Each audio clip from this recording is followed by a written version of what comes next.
বিসমিল্লাহির রহমানির রহিম। বসতে হবে, বসতে হবে, নাহলে কথা শুনতে পাবেন না। বসতে হবে সবাইকে, বসতে হবে।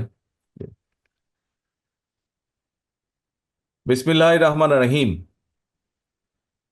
ব্রাহ্মণবাড়িয়া জেলা কাউন্সিল উপলক্ষে আয়োজিত আজকের এই অনুষ্ঠানের সম্মানিত সভাপতি, মঞ্চে উপস্থিত বিএনপির ভাইস চেয়ারম্যান জনাব বরকতুল্লাহ ভুলু সহ ব্রাহ্মণবাড়িয়া জেলার বিভাগীয় সাংগঠনিক সম্পাদক জনাব সেলিম, জনাব মোশতাক সহ মঞ্চে উপস্থিত ইঞ্জিনিয়ার শ্যামল, জহির, সিরাজ সহ মান্নান সাহেব সহ সকল উপস্থিত সকল নেতৃবৃন্দ এবং আমার সামনে উপস্থিত জেলা বিএনপির উপজেলা পৌরসভা ইউনিয়ন থেকে আগত সকল পর্যায়ের প্রিয় নেতা কর্মী ভাইরা, আসসালাম আলাইকুম। আজকে বহু বছর পরে আবার ব্রাহ্মণবাড়িয়া জেলায় আপনাদের সামনে কথা বলার সুযোগ হচ্ছে। প্রিয় সহকর্মীবৃন্দ, আপনারা যারা সামনে বসে আছেন, আপনারা যদি আপনাদের পেছনে দেখেন এবং আপনারা যারা পেছনে আছেন, এই প্যান্ডেলের নিচে পেছনে আছেন, তারা যদি সামনে দেখেন, তাহলে আপনাদের চোখের সামনে যে দৃশ্যটি ভেসে উঠবে, এই দৃশ্যটি একটি কথা বলে। কি সেই কথা? ঐক্য হচ্ছে শক্তি। ঐক্য হচ্ছে শক্তি। কি বলে এই কথাটি? এই কথাটি বলে যে ঐক্য হচ্ছে শক্তি। প্রিয় সহকর্মীবৃন্দ, একটি রাজনৈতিক দলের সম্মেলন কেন প্রয়োজন? সম্মেলন প্রয়োজন দলকে ঐক্যবদ্ধ করার জন্য। সম্মেলন প্রয়োজন দলকে পুনর্গঠিত বা গঠন প্রক্রিয়া এটি চলমান রাখার জন্য। সম্মেলন কেন প্রয়োজন? সম্মেলন প্রয়োজন নেতৃত্ব, নতুন নতুন নেতৃত্ব যাতে বিকশিত হয়, এই সকল কারণে সম্মেলন প্রয়োজন। প্রিয় সহকর্মীবৃন্দ, সম্মেলনের আরেকটি বড় কারণ হচ্ছে আমরা যে ঐক্যবদ্ধ। আমাদের মধ্যে মতপার্থক্য থাকতেই পারে, কিন্তু দিন শেষে দলের স্বার্থে, দলের আদর্শের স্বার্থে, সর্বোপরি দেশের স্বার্থে আমরা সকলে ঐক্যবদ্ধ। এটিই হচ্ছে সবচেয়ে বড় লক্ষ্য বা উদ্দেশ্য। প্রিয় সহকর্মীবৃন্দ, আপনারা এখানে সারাদিন অনেক বক্তব্য শুনেছেন। আমি চেষ্টা করব আমার বক্তব্যে সেই কথাগুলোতে ফিরে না যেতে, বরং আমি চেষ্টা করব আপনাদের সকলকে একসাথে নিয়ে সামনের দিনে সামনের দিনে যাতে বাংলাদেশ এগিয়ে যেতে পারে, আমরা যাতে সামনের দিনে বাংলাদেশকে এগিয়ে নিয়ে যেতে পারি, একটি সুন্দর ভবিষ্যতের দিকে এগিয়ে নিয়ে যেতে পারি। সংক্ষেপে আমি সেই কথাগুলো আপনাদের সামনে তুলে ধরতে চাইব। প্রিয় সহকর্মীবৃন্দ, এই মাত্র কিছুদিন আগের কথা, মাত্র কিছুদিন, 6 মাস, 7 মাস, 8 মাস আগের কথা। আজকে এখানে যারা আপনারা উপস্থিত হয়েছেন, এখানে যারা আপনারা বিএনপি সম্মেলন উপলক্ষে বিএনপির বিভিন্ন পর্যায়ে, ব্রাহ্মণবাড়িয়া জেলার বিভিন্ন পর্যায়ের নেতৃবৃন্দ আপনারা উপস্থিত হয়েছেন, কিছুদিন আগেও আমরা কি দেখেছি? বাংলাদেশে বাংলাদেশ জাতীয়তাবাদী দলের প্রত্যেকটি নেতাকর্মী সহ বিরোধী দল, অর্থাৎ যেই স্বৈরাচার কয়েকদিন আগে পালিয়ে গিয়েছে, এই স্বৈরাচারের বিরুদ্ধে যারা আন্দোলন করেছে, বাংলাদেশের মানুষের গণতান্ত্রিক অধিকারকে প্রতিষ্ঠা করার জন্য, বাংলাদেশের মানুষের কথা বলার অধিকারকে প্রতিষ্ঠিত করার জন্য, তথা বাংলাদেশের মানুষের রাজনৈতিক এবং অর্থনৈতিক অধিকার প্রতিষ্ঠা করার জন্য সেই স্বৈরাচারের বিরুদ্ধে যত মানুষ প্রতিবাদ করেছে, প্রত্যেকটি মানুষকে নির্যাতিত করা হয়েছে, প্রত্যেকটি মানুষ হয়েছে অত্যাচারিত। কাজেই সেই অত্যাচার নির্যাতনের কথা আপনারা নিশ্চয়ই ভুলে যাননি, প্রিয় সহকর্মীবৃন্দ। এই অত্যাচার নির্যাতন শুধু ব্রাহ্মণবাড়িয়ার মানুষই নয়, ব্রাহ্মণবাড়িয়ার বিরোধী দলীয় নেতাকর্মী নয়, ব্রাহ্মণবাড়িয়ার বিএনপির নেতাকর্মী নয়, সমগ্র বাংলাদেশে বিএনপির যত নেতাকর্মী আছে, সকলে এই অত্যাচারের ভিতর দিয়ে, অত্যাচারকে ফেস করেই সকলে এগিয়ে গিয়েছে। প্রিয় সহকর্মীবৃন্দ, আজ যেই স্বৈরাচারের বিরুদ্ধে আন্দোলন করেছিলাম আমরা বিগত 17 বছর ধরে প্রায়, সেই স্বৈরাচার আজ পলাতক। স্বৈরাচারের মাথাটা পালিয়ে গিয়েছে, কিন্তু স্বৈরাচারের কিছু কিছু অবশিষ্ট এখনো রয়ে গিয়েছে বাংলাদেশে। এরা বিভিন্নভাবে মাথা চাড়া দেবার চেষ্টা করছে। এরা বিভিন্নভাবে চেষ্টা করছে নিজেদের অবস্থানকে কোনোভাবে গুছিয়ে নিয়ে আবার দেশটি তাদের দখলে নিতে। প্রিয় সহকর্মীবৃন্দ, তাদের এই লক্ষ্যকে আমরা হাসিল করতে দিতে পারি না। এবং যদি আপনাকে রক্ষা করতে হয়, আপনার নিজের পরিবারকে রক্ষা করতে হয়, যদি এই দেশের মানুষকে রক্ষা করতে হয়, সর্বোপরি বাংলাদেশকে যদি রক্ষা করতে হয়, তাহলে আমাদের সকলকে যে কোনো মূল্যে ঐক্যবদ্ধ থাকতে হবে। এর কোনোই আমাদের বিকল্প নেই। আমি বক্তব্যের শুরুতেই বলেছি, আমাদেরকে যদি বাংলাদেশকে সামনে এগিয়ে নিতে হয়, দেশের মানুষকে যদি শান্তিপূর্ণ উপায়ে এগিয়ে নিতে হয় দেশের সাথে, তাহলে অবশ্যই আমাদেরকে ঐক্যবদ্ধ থাকতে হবে। আমাদের মধ্যে মতপার্থক্য থাকতেই পারে, আমরা বসবো, আমরা আলোচনা করব। এক আলোচনায় শেষ না হলে আবার আলোচনায় বসবো। আলোচনার মাধ্যমেই আমরা সমস্যার সমাধান করব। আলোচনার মাধ্যমেই আমরা সমস্যা উপায় বের করব।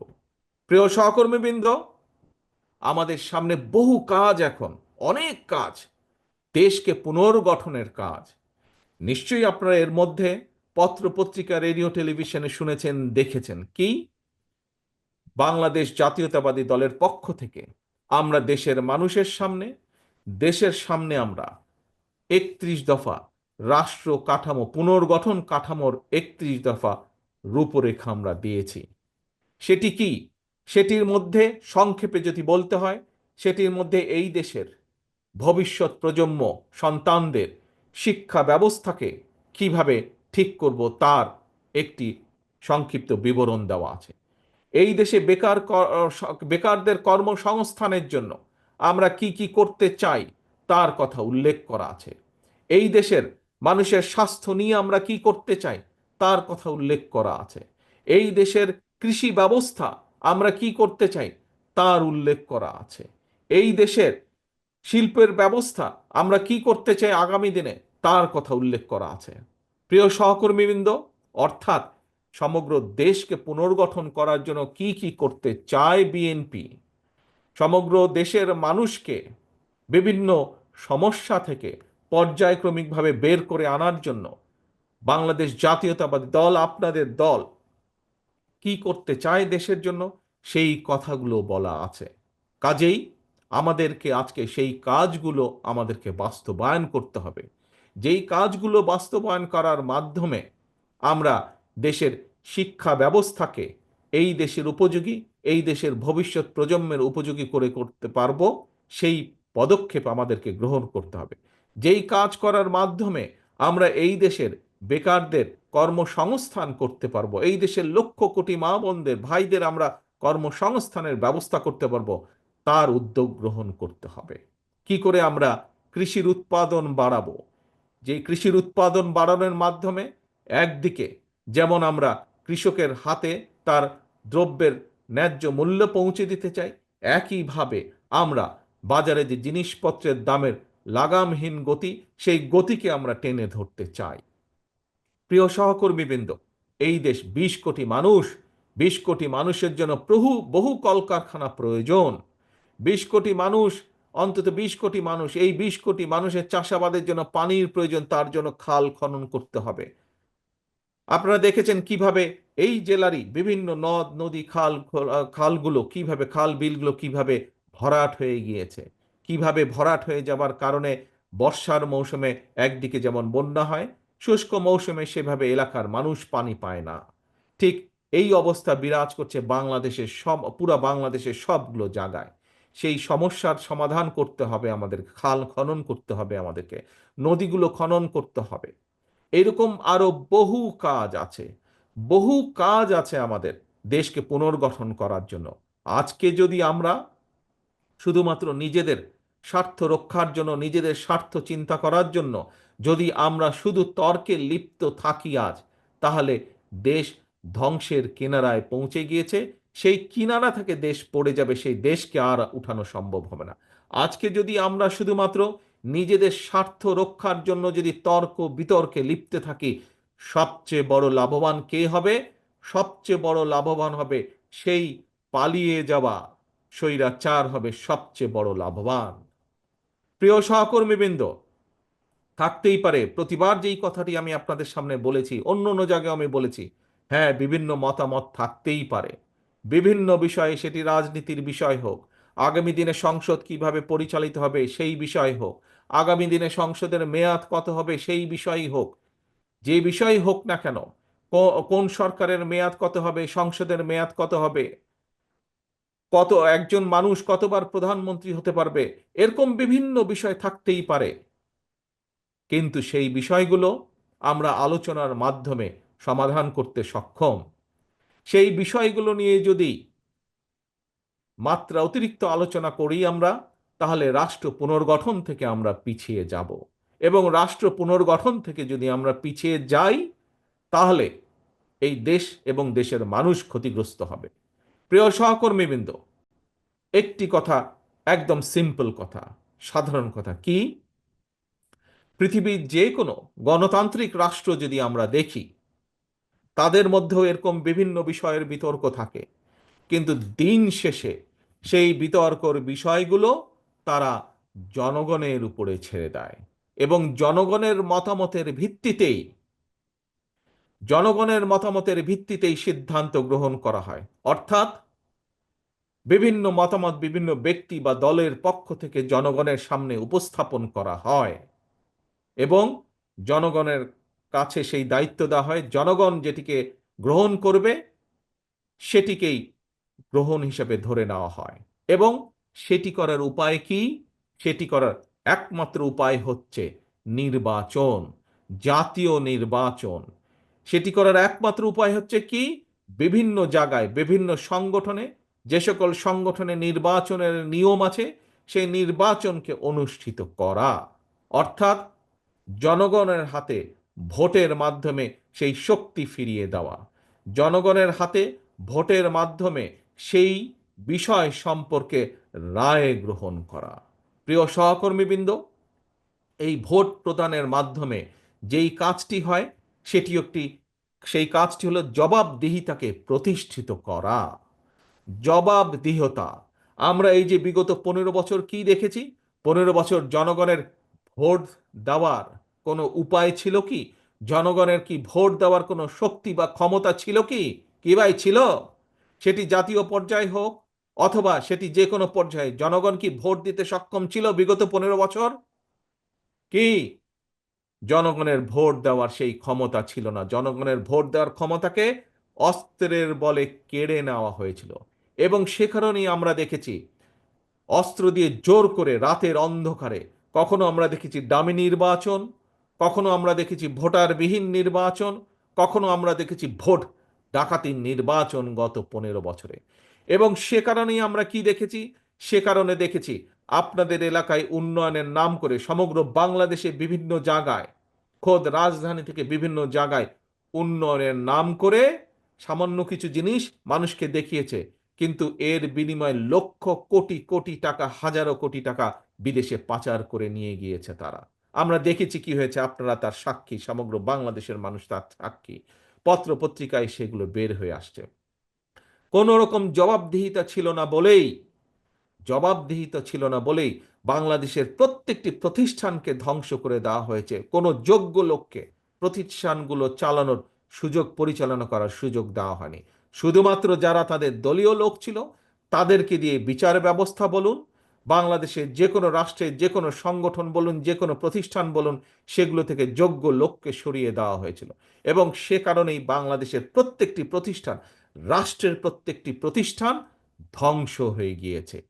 প্রিয় সহকর্মীবৃন্দ, সেই শিক্ষাই বলুন, বিচার ব্যবস্থায় বলুন, নির্বাচনের ব্যবস্থায় বলুন, প্রত্যেকটি ব্যবস্থাকে আবার পুনর্গঠন করতে হবে। প্রিয় সহকর্মীবৃন্দ, এই পুনর্গঠন প্রক্রিয়া আমরা যত দ্রুত শুরু করতে পারবো, রাষ্ট্র কাঠামোর এই পুনর্গঠন প্রক্রিয়া আমরা যত দ্রুত শুরু করতে পারবো, দেশকে আমরা তত দ্রুত আমরা উন্নত করতে পারবো।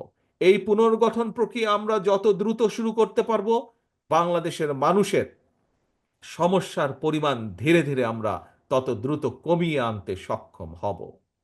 প্রিয় সহকর্মীবৃন্দ, আজকে আপনারা যারা এই সম্মেলন উপলক্ষে এখানে উপস্থিত হয়েছেন, আপনাদের পরিচয় কি? রাজনৈতিক পরিচয়? আপনাদের পরিচয় হচ্ছে আপনারা শহীদ রাষ্ট্রপতি জিয়াউর রহমানের সৈনিক। আপনাদের পরিচয় হচ্ছে আপনারা দেশনেত্রী খালেদা জিয়ার সৈনিক। কাজেই অর্থাৎ দিন শেষে আপনাদের রাজনৈতিক পরিচয় আপনারা বাংলাদেশ জাতীয়তাবাদী দল তথা বিএনপির একজন নেতা বা একজন কর্মী হিসাবে আপনারা এখানে উপস্থিত হয়েছেন। সহকর্মীবৃন্দ, নিশ্চয়ই এই যে 5ই আগস্টের পরে যে স্বৈরাচার 5ই আগস্ট পালিয়ে গেল, তারপরে আপনারা যখনই আপনাদের ঘর থেকে প্রতিদিন বের হয়েছেন, আপনাদের এলাকার মানুষ কি আপনাদের কাছে জানতে চায় না কি ভাই তোমরা দেশ নিয়ে কি চিন্তা করছো, দেশ নিয়ে কি করবা? জানতে চায় না এরকম কথা? জানতে চায় এরকম কথা? আপনারা যখন বের হন ঘর থেকে, যখন হাটে বাজারে মসজিদে মাদ্রাসায় বা বিভিন্ন জায়গায় আপনাদের সাথে বিভিন্ন মানুষের দেখা হয়, যখন জানে আপনি বিএনপির একজন নেতা, আর যখন জানে আপনি বিএনপির একজন কর্মী, দেশ নিয়ে আপনাকে জিজ্ঞেস করে না আপনাকে? আপনাকে কেন জিজ্ঞেস করে? আপনাকে এই কারণে জিজ্ঞেস করে যে মানুষের বিশ্বাস, সাধারণ মানুষ এই দেশের ভোটার, অধিকাংশ মানুষের বিশ্বাস এই দেশে যদি ভালো কিছু করতে পারে, এই দেশকে যদি পুনর্গঠন করতে পারে, এই দেশকে যদি আবার আবার যদি এই দেশকে স্বাভাবিক গতির দিকে ধাবিত করতে পারে, যেই যেরকম দেশকে বাংলাদেশের মানুষ দেখতে চায়, বাংলাদেশের মানুষের প্রত্যাশা যেই দেশের, সেই দেশকে যদি গড়তে হয়, কে করতে পারবে? আপনারাই একমাত্র করতে পারবেন। অর্থাৎ বাংলাদেশ জাতীয়তাবাদী দল বিএনপি একমাত্র এই দেশকে জনগণের প্রত্যাশা অনুযায়ী গড়ে তুলতে সক্ষম হবে। মানুষ এটি বিশ্বাস করে বলেই আপনার কাছে জানতে চায় দেশের ভবিষ্যৎ কি, আপনার কাছে জানতে চায় কিভাবে আপনার দল দেশকে পুনর্গঠন করব। প্রিয় সহকর্মীবৃন্দ, প্রিয় ভাই বোনেরা, বিএনপি বাংলাদেশের সবচাইতে বড় রাজনৈতিক দল। এটি আমাদের সাথে অন্য অন্য যত রাজনৈতিক দল আছে যারা আন্দোলনে আমাদের সাথে ছিলেন, পাশে ছিলেন, প্রত্যেকটি রাজনৈতিক দলের নেতৃবৃন্দ একই কথা বলেন। যেহেতু বিএনপি সবচাইতে বড় রাজনৈতিক দল, সেই জন্য আপনাদের দায়িত্ব কিন্তু সবচাইতে বড়, আপনাদের দায়িত্ব সেই জন্য সবচাইতে কঠিন। প্রিয় সহকর্মীবৃন্দ, যখন আপনি জীবনে একা ছিলেন, তখন আপনি একা ছিলেন। আজ আপনার দায়িত্বে এসে পড়েছে, কাঁধে দায়িত্ব পড়েছে সংসারের। সংসারে 2 জন, 5 জন, 7 জন, যে কয়জন মানুষ হোক, সেই মানুষের দায়িত্ব যেরকম আপনার, ঠিক একইভাবে বিএনপির একজন কর্মী হিসাবে, শহীদ জিয়া খালেদা জিয়ার একজন কর্মী হিসাবে আপনাদের দায়িত্ব সমগ্র বাংলাদেশের। আপনারা কি, প্রিয় ভাই বোনেরা, প্রিয় সহকর্মীবৃন্দ, আপনারা কি দেশের দায়িত্ব নেওয়ার জন্য প্রস্তুত আছেন? দেশের দায়িত্ব, দেশকে পুনর্গঠন করার জন্য প্রস্তুত আছেন? আছেন, ধন্যবাদ, সকলকে ধন্যবাদ। যদি এই দায়িত্ব আপনাদেরকে পালন করতে হয়, যদি এই দায়িত্ব আপনারা সঠিকভাবে পালন করতে চান, তাহলে সবচাইতে পূর্ব শর্ত হচ্ছে, 1 নম্বর শর্ত হচ্ছে, তাহলে আমাদের সকলকে যে কোনো মূল্যে ঐক্যবদ্ধ থাকতে হবে। যে কোনো মূল্যে আমাদের বিএনপির প্রতিটা নেতাকর্মীকে আমাদের ঐক্যবদ্ধ থাকতে হবে এবং ঐক্যবদ্ধ থেকে দেশের মানুষকে দিক নির্দেশনা দিতে হবে, দেশের মানুষকে পথ দেখাতে হবে, যে পথে আমরা গেলে দেশের সমস্যার সমাধানগুলো করতে পারবো। এবং বিএনপি হিসাবে দেশের মানুষ আপনাদের কাছ থেকে এই প্রত্যাশা করে, এই দায়িত্ব প্রত্যাশা করে যে বিএনপি ঐক্যবদ্ধ থাকবে। বিএনপি শুধু একাই ঐক্যবদ্ধ থাকবে না, একই সাথে বিএনপি যে সকল রাজনৈতিক দল সহ যে সকল মানুষ, যে সকল সংগঠন যাদের কাছে 1 নম্বর এজেন্ডা হচ্ছে এই দেশ এবং এই দেশের মানুষ, তাদের সকলকে বিএনপি ঐক্যবদ্ধ রাখবে। আমরা তো ঐক্যবদ্ধ থাকবই। দেশনেত্রী খালেদা জিয়ার নেতৃত্বে আমরা সকলে ঐক্যবদ্ধ থাকব। একই সাথে বিএনপি হিসাবে আমাদের দায়িত্ব হচ্ছে দেশের বাকি সকল মানুষকে ঐক্যবদ্ধ থাকা। এই যে দেখুন, আপনারা আজকে সকলে মিলে ঐক্যবদ্ধ হয়ে একটি সম্মেলন অনুষ্ঠানে একত্রিত হয়েছেন, দেখুন কত সুন্দর লাগছে। শুধু সুন্দরই লাগছে না, কত বৃহৎ একটি সম্মেলন অনুষ্ঠান আজকে এখানে অনুষ্ঠিত হচ্ছে, কত শান্তিপূর্ণ একটি অনুষ্ঠান এখানে অনুষ্ঠিত হচ্ছে। এবং এর ক্রেডিট, এর কৃতিত্ব শুধু যে যারা মঞ্চে ওই নেতৃবৃন্দ বসেছে তাদের একার না, বরঞ্চ আমি মনে করি আজকে যে এই সুন্দরভাবে যে সম্মেলনটি অনুষ্ঠিত হচ্ছে, এর মূল কৃতিত্ব হচ্ছে প্যান্ডেলের নিচে আমার যে সকল নেতাকর্মী বসে আছেন, শান্তিপূর্ণভাবে বসে আছেন, আপনাদের প্রত্যেকের কৃতিত্ব হচ্ছে আজকের এই সম্মেলনকে সফল করার। প্রিয় সহকর্মীবৃন্দ, আমরা একটি রাজনৈতিক দল হিসাবে আমাদের বক্তব্য থাকবে দেশকে নিয়ে। রাজনৈতিক দল হিসাবে আমাদের আদর্শ থাকবে দেশের মানুষের কিভাবে ভালো করা যায়। রাজনৈতিক দল হিসাবে আমাদের দায়িত্ব থাকবে দেশের মানুষের ভালো কিছু চিন্তা করা, সামনের দিকে এগিয়ে নিয়ে যাওয়া দেশকে। থাকতে পারে অন্য দলের সাথে আমাদের মতপার্থক্য, আমরা সেই দলগুলোকে সাথে নিয়ে বসবো, আলোচনা করব। কিন্তু দিন শেষে আমাদেরকে মনে রাখতে হবে, আমরা যাই বলি না কেন, আমরা যাই করি না কেন, সমর্থন আসতে হবে জনগণের পক্ষ থেকে, সমর্থন আসতে হবে জনগণের কাছে থেকে। প্রিয় সহকর্মীবৃন্দ, সেজন্যই আমি বলি, সেজন্যই আমি একটি কথা বলি, আমাদেরকে থাকতে হবে জনগণের সাথে, আমাদেরকে রাখতে হবে জনগণকে সাথে। কারণ জনগণ আছে বলেই আমরা আছি। এই যে আমরা বলি বিএনপি এত বড় দল, কেন বলি এই কথাটি? কারণ বাংলাদেশের বৃহৎ জনগোষ্ঠী এই দলকে সমর্থন করে বলেই এটিই হচ্ছে আমাদের শক্তি, জনগণের শক্তি। জনগণের ঐক্যই হচ্ছে বিএনপির শক্তি। যেহেতু জনগণ আমাদের সাথে আছে, জনগণের সাথে আমরা আছি, যেহেতু জনগণ আমাদের পেছনে আছে, যেহেতু জনগণ আমাদের কাছে প্রত্যাশা করছে, জনগণ সমর্থন দিচ্ছে, সেই জন্যই বিএনপি আজ বাংলাদেশের সর্ববৃহৎ দল। একটু আগে যেই কথাটি বললাম, আবারও আপনাদের সামনে সেই কথাটি বলতে চাই। বৃহৎ দল হিসাবে আমাদের দায়িত্ব হচ্ছে বড়, বৃহৎ দল হিসাবে আমাদের দায়িত্ব হচ্ছে গুরুত্বপূর্ণ। এখানে উপস্থিত প্রত্যেকটি মানুষের, প্রত্যেকটি নেতাকর্মীর দায়িত্ব হচ্ছে অনেক বড়, প্রত্যেকটি নেতাকর্মীর দায়িত্ব হচ্ছে অনেক গুরুত্বপূর্ণ। প্রিয় সহকর্মীবৃন্দ, প্রিয় আমার নেতৃবৃন্দ, আপনারা হয়তো কেউ বলতে পারেন নিজের মনে মনে, আরে ভাই আমি তো ইউনিয়নের একটা নেতা, আমার কি দায়িত্ব? No, no, no. আপনি ইউনিয়নের নেতা হতে পারেন, চিন্তা করে দেখুন তো, আপনি ইউনিয়নের নেতাই হন আর পৌরসভার ওয়ার্ডের নেতাই হন, আপনি যখন সকালে ঘর থেকে বের হন, যখন মানুষ দেখে বিএনপির এই ইউনিয়নের নেতাটি হেঁটে যাচ্ছে, যখন মানুষ দেখে এই ইউনিয়নের এই এই ওয়ার্ডের এই বিএনপির নেতাটি হেঁটে যাচ্ছে, আপনাকে মানুষ সালাম দেয় না? আপনার সাথে সমস্যার কথা আলোচনা করে না? আপনার সাথে দেশের সমস্যা, এলাকার সমস্যার কথা আলোচনা করে না? কেন করে? কারণ তারা আপনার উপরে ভরসা করতে চায়। তারা বিশ্বাস করে যে আপনি কোনো না কোনো একটি উপায় বের করে দিবেন, কোনো না একটি উপায় বাতলে দিবেন। আপনাকে ভরসা করা যায়, আপনি বিএনপির নেতা, আপনাকে ভরসা করা যায়, আপনি বিএনপির একজন কর্মী। এলাকার সমস্যার সমাধান হোক অথবা কোনো একটি সমস্যা হোক, আপনার কাছে যদি তুলে ধরতে পারে, আপনি হয়তো সেই সমস্যার সমাধান করতে পারবেন। এই বিশ্বাস মানুষের আছে। সেই জন্যই সহকর্মীবৃন্দ, আমাদের আচার আচরণ, আমাদের কথাবার্তা, আমাদের চিন্তা ভাবনা, আমাদের চলাফেরা তেমনই হতে হবে। যেমন চিন্তা ভাবনা হলে, যেমন চলাফেরা হলে, যেমন উঠা বসা হলে মানুষের আস্থা আমরা পাবো। মানুষের আস্থা যত পাবো আমরা, আমাদের রাজনীতি তত সফল হবে। মানুষের সমর্থন যত পাবো আমরা, ততই আমাদের দল শক্তিশালী হবে এবং আপনার সম্মানও বৃদ্ধি পাবে।